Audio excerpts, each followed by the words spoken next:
Hello viewers, how are you all of you. आज के video में हम देखेंगे section 162 of CrPC that comes under chapter 12। Okay, तो सेक्शन 162 क्या कहता है? Statement to police not to be sign, use of statement in evidence. तो कहा गया है कि जो 161 में जब एग्जामिनेशन होता है विटनेस का, और अगर पुलिस ऑफिसर को लगता है कि वो जो बोल रहा है, ओरल स्टेटमेंट दे रहा है, उसको राइटिंग में लिखना है, तो वो राइटिंग में लिखता है।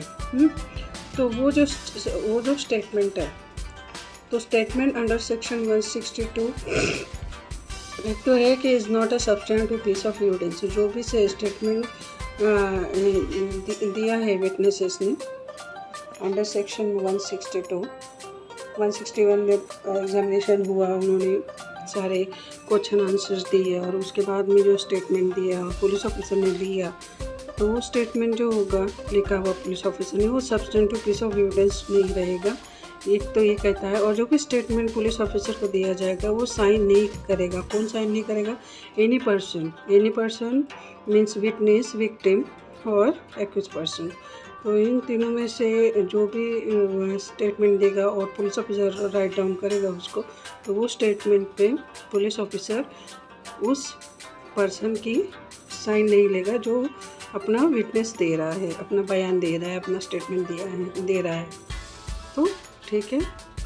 तो use of statement in evidence, तो एविडेंस में स्टेटमेंट का क्या यूज़ होगा?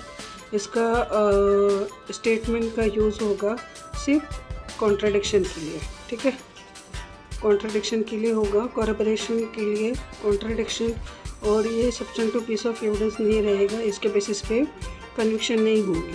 ठीक है, क्योंकि पुलिस ऑफिसर है, पुलिस ऑफिसर कुछ भी लिखवा सकते हैं ना विटनेसेस से। तो इस पे भरोसा कैसे किया जाए कि जो स्टेटमेंट दिया है वो वॉलंटरी दिया है करके।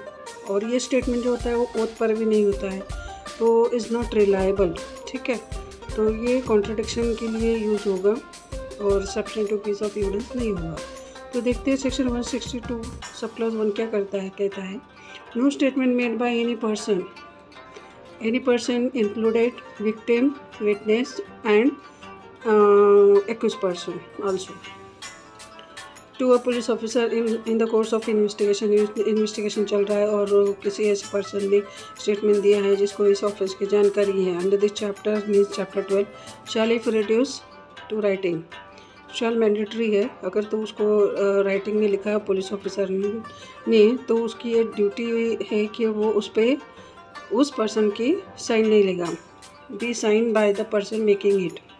No statement will be sign by the person making it. ठीक है, nor shall any such statement or any record thereof whether in a police diary or otherwise, और उसका इंक्लूड उसका जो स्टेटमेंट दिया है उसका रिकॉर्ड पुलिस डायरी में भी नहीं होगा। ठीक है, और any part of such statement और record be use for any purpose, इसका किसी भी पर्पज़ के लिए यूज़ नहीं होगा। Save as after provided at any inquiry और ट्रायल में इसका कोई भी यूज़ नहीं होगा। In respect of any offence under investigation at the time here such a statement was made. तो ये कहा गया है कि इंक्वायरी और ट्रायल में इसका कोई भी यूज़ नहीं होगा, मतलब इसको इतना एविडेंशियल वैल्यू नहीं है, खाली सिर्फ इसका कॉन्ट्रडिक्शन के लिए यूज़ होगा। ठीक है, provided that when any witness is called for the prosecution, proviso कहता है 162 का, जब ऐसे विटनेस को प्रोसिक्यूशन बुलाएगी कोर्ट में, जब इंक्वायरी और ट्रायल चल रहा है उस दौरान बुलाया जाता है, तो statement has been reduced into writing as opposite any part of his statement if duly proved मतलब सिर्फ प्रोसिक्यूशन विटनेस को ये पूछेगी कि यह स्टेटमेंट आपने दिया है या आपने ये सब बातें बोली है, तो सिर्फ इतना ही सवाल पूछेगी और विटनेस बोलेगा हाँ, तो बस इतना ही उसको ड्यूली प्रूव का मतलब यही बताया है कि बस यही पूछेंगे। May be used by the accused, तो इसको जब ये ड्यूली प्रूव हो जाएगा, विटनेस बोलेगा हाँ जी मैंने ये स्टेटमेंट दिया है, तो एक्यूज इसका यूज़ कर सकता है किसके लिए? And with the permission of court की परमिशन लेगा accused person by the prosecution, और प्रोसिक्यूशन की ये लेगा permission to contradict such witness. तो कॉन्ट्राडिक्शन के लिए ये जो विटनेस का स्टेटमेंट है उसका यूज़ होगा। ठीक है, तो section provided by the section 145 of the Indian evidence act. तो क्रॉस एग्जामिनेशन की बात करते हैं यहाँ पे। And when any part of such statement is so use, any part thereof may also be use in the re examination of such witness. तो अगर तो विटनेस ने बोला कि ये स्टेटमेंट मैंने दिया है और उससे कुछ बातें ऐसे निकल के आती है कि मतलब वो कॉन्ट्रास्ट में बात करते हैं, हॉस्टाइल हो जाता है, तो फिर उसका प्रोसिक्यूशन री एग्जामिनेशन कर सकते हैं with the permission of the court for the purpose of only of explaining any matter refer to is cross examination.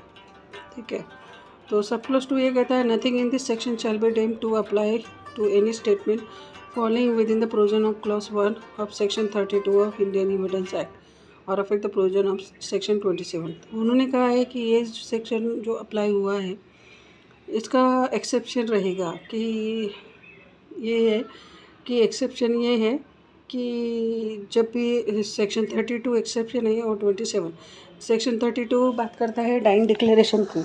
अगर इन्वेस्टिगेशन के दौरान विक्टिम ने या विक्टिम ने ऐसा स्टेटमेंट दिया है कि उसके कॉज ऑफ डेथ क्या है, तो वो दिया गया स्टेटमेंट यूज़ होगा कोर्ट में एज अ डाइंग डिक्लेरेशन।